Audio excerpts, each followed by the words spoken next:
Hey everybody, thanks for joining me on a quick one, the Tax Rep Minute. This is a new little series I'm going to be doing during the week on just some observations or quick tips.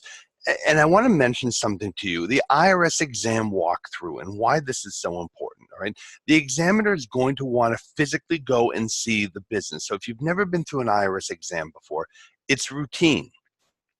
And they are encouraged to go out and see the business. If it's a business out of the home, they're going to want to see the home office. So the examiner is going to want to go see it. Everything about an IRS exam I have ever told you is it comes down to preparation, right? You don't want to be there learning things along with the auditor, right? That's not what the client is paying for.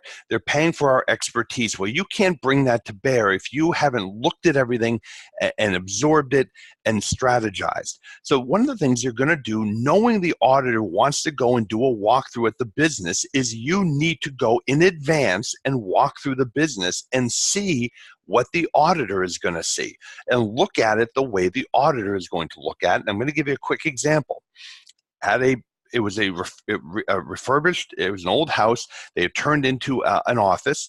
It was an architecture business. So we walk through and I meet with the client and the staff, and it's all perfectly fine. As we're walking out, I happened to notice the door to the basement. I said, "What's down there?"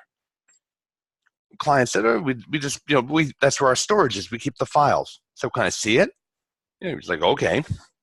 We go downstairs, and they've got metal shelving with banker's boxes, and right in the middle of the shelving is a white banker's box which has black marker written on the side that says expenses without receipts.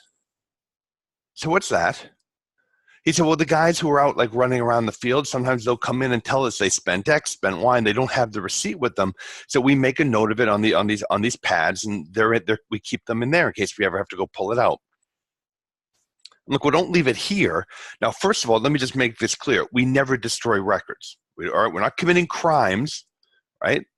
Hopefully know 7212, right? We don't want to be obstructing the IRS investigation, but I don't see any reason to flag it for them. I said, take the box, put it somewhere else, turn it around, anything, right? You go to a home office during an audit, go and see the home office before the auditor, right? A week or two in advance, and bring a measuring tape.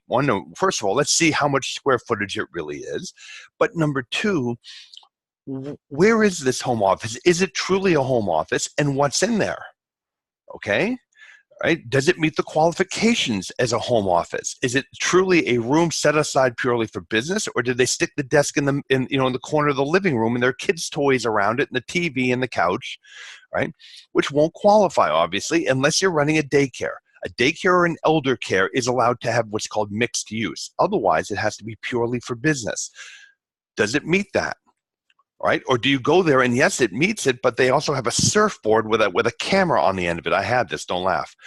What is that? Well, on the weekends I like do whatever and I just leave it in here. Well, get it out of here. Put it in your garage. Put it in your base. Put it somewhere else. Shouldn't be in the home office. I don't want the auditor seeing it. Okay? That kind of thing. Make sure you go through the steps and properly prepare. And in the world of exam, go do the walkthrough. All right, you have to. It's part of the due diligence of doing this. All right, so take that as a tip. If you're dealing with an exam, make sure you get out, see the business, the home office, whatever it is, and do that walkthrough and help the client. Bring your expertise to bear, which is what they're paying you for. All right, thanks for joining us.